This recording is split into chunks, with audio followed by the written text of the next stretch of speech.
it's all true. What is part 2? How is Mass Effect broken? Well, let's go into that. Mass Effect broke with Mass Effect Andromeda. I mean, there's no two ways about that. With Mass Effect Andromeda, everyone was excited. I got a pre-order for like the deluxe edition because I'd done that with Mass Effect 2 and really with Mass Effect 3, and I was very pleased with the crazy edition I got. It had extra stuff, it was fun, it had a book, good fun, a very good product, and I loved it. So why wouldn't Mass Effect 4, which was technically Mass Effect Andromeda, why would it be any different? Well, here's why it was different.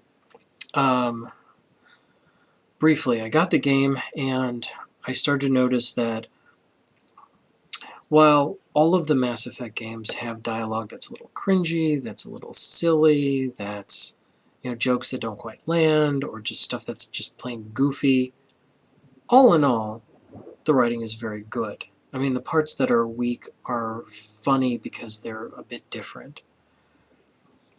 And the actual serious dialogue, the excellent voice acting and writing, and the way the story comes together comprehensively with it makes sense with the background, makes sense going forward, it makes sense with all these events happening. Yeah, there are lots of plot contrivances, but what you gonna do? It's a big-ass game with a lot going on, story-wise. Mass Effect 4, too many plot contrivances, all of the dialogue felt very cringy, the game was filled with bugs, with annoying bugs. You play the game and you don't feel it. At no point do you have, like I said, with Mass Effect 2, at some point, one of the characters says something so endearing early on in the game that you're just like, this is great, I'm really enjoying this.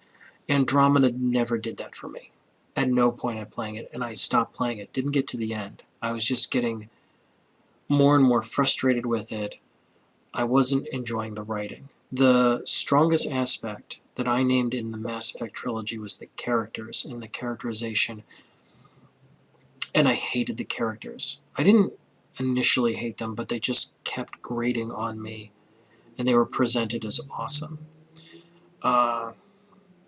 What's her name? Cora Harper in particular reminded me of Walter from The Big Lebowski. Walter in The Big Lebowski is this character who just goes on and on about his time in war. He was in Vietnam or something and just won't shut up about it. And that's kind of the joke of that character. Cora Harper, played 100% totally straight and not as a joke, does not shut up about being an Asari huntress. It just nonstop. It's like, hey, Cora Harper, you want to do this? Well, when I was an Asari huntress. And it's like, well, how does this relate to something? Well, when I was an Asari huntress, it's like, let's get some food, Cora. Oh, when I was an Asari huntress, it's like, God damn it, shut the fuck up. And then I got to her big dramatic, it was supposed to be like the loyalty missions in the second and third game, particularly the second game for Cora Harper, and it's just this big dramatic thing, and she does the thing and saves the lady or doesn't, and she saves the ship with her magic powers. And the first thought in my head was this: none of this is earned. I don't care about this character. We're doing a big dramatic alleged arc for her, but we don't really feel it. We don't know her well enough. She isn't that likable. I mean, and that was a very well fleshed out character, where some of the others were just showed up for a bit. When most people talk about, from what I've seen, about how much they like the characters from Andromeda, it's generally some bit the character does or some cute thing, and they're just endeared towards that character. Generally, those endearing moments for a lot of the characters in Andromeda, I find it very annoying. Like, it totally turns me off. All the story doesn't make a lot of sense. It's very boring. We go to this brand new galaxy where we meet 3 new races. And we meet the Ket, we meet the Remnant, and we meet the or whatever, the sea monkey cat people. And it's like, they aren't that interesting. The bad guys are just bad because they're bad. They're way too similar to the villains in Mass Effect 3. The Remnant are just robot guys. You just fight some robots, which we did in the first 3 games. And these robots, to be fair, did look better. Some of the combat, once again, in all these games, every single one, all 4 of them, they experiment with different mechanisms. So once again, some of the mechanisms work, some of them don't. A lot of the tweaks to combat and such worked out pretty well. They worked neat. I don't think the crafting system worked out that great, but the things that killed it were the absence of the top 3 in the first game. Once again, its characters were weak, the writing was bad. The writing was flat out bad in places. It doesn't make sense in others. Too many cliches. Everything feels like a sitcom dialogue. Like I'm watching a show from the 90s. Like I'm watching Friends. And they just played up for laughs. Nothing was well developed enough. Like this game should have been a game they built and then spent another year polishing it. In terms of the mechanisms and everything, all these quirks and bugs and everything, sure, but also for the story, for adding in new dialogue, new scenes, getting stuff, the serious stuff to feel serious, the funny stuff to be funny. I mean, the writing just is what killed it for me. I just stopped caring at some point, and it just became a chore, and I stopped playing. Thing number 2.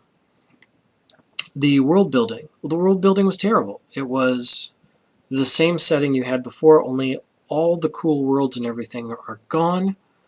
All the ships and everything are gone. All the Quarians are completely missing. A lot of the races that are completely missing. There are no Batarians. There's no interesting stuff. And the only interesting bad guys we have are some neat-looking but bland robots and the cat who are just generic guys who run at you. I didn't care that much about them. I didn't find them particularly scary. I saw scarier stuff than this in the last 3 Mass Effect games. So who cares? The setting with the root stuff in space, I didn't care about. That didn't make any sense. That seemed dumb to me. They tried to do, once again, I've said it before, I'll say it again, the exploration of Mass Effect is its weakest aspect, and they tried some new stuff to make exploration interesting, and it didn't work in this game either. The third aspect, the combat. Combat wasn't bad. Like I said, they experimented with new stuff, particularly the crafting system. Your main character has the SAM implant, where he could just switch classes on the fly, which turned into you just take the class that you enjoy playing the most and you don't switch it out ever. Or at least I didn't. I've heard other people do the exact same thing. I was like, oh, I like this stuff. Well, figure out a way to make this stuff work. I'm not switching between them because there's a learning curve. You stop doing the thing that you've become good at, you're going to be less good at it, so why would you stop doing that thing? You know, if you're playing a soldier through the entire game, you're going to learn the combat system and the soldier powers and combat stuff really well. If you focus on biotics, you'll get really good at using the biotics. Why would you switch between them so you'd be terrible at everything all the time? In theory, it was a neat idea. In practice, I don't think that aspect worked very well at all.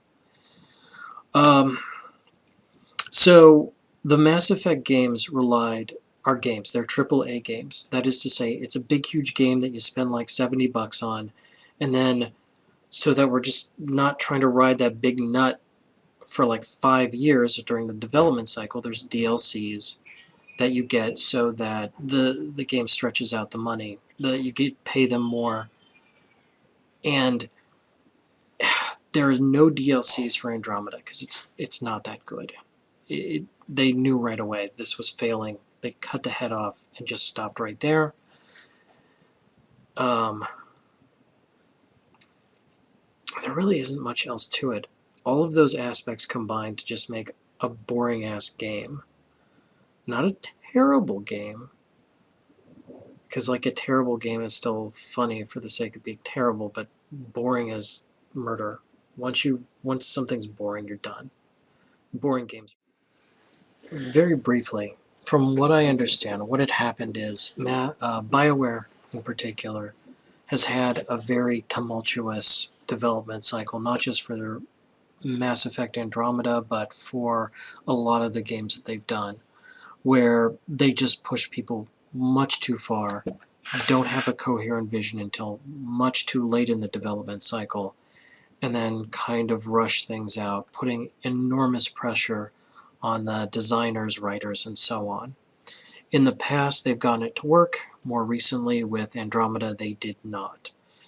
And what ended up happening is it was all of the problems they've had previously combined into a single project, where, from what I understand, um, they didn't have a coherent idea about what they wanted the game to look like. As I mentioned, some of the aspects like the procedurally generated worlds just didn't pan out, so all that they developed had to be thrown away. The game has to be done in the Frostbite engine, where there are very few tools and even fewer actual assets as far as the interface and the role-playing aspects. This is a role-playing game. As I said, its strongest characters are its world building and its characterization. So they had to make the tools to make the game, and that puts a lot of pressure and stretches out your development cycle. You have to make the things that let you make the thing.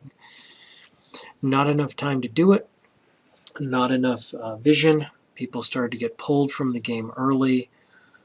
Infighting between studios, just a mess. So it was the worst stuff that could have happened. All of it happened at once. And what you got was a game that could have survived any of its flaws, but not all of them. I mean, oh, hello. Cat.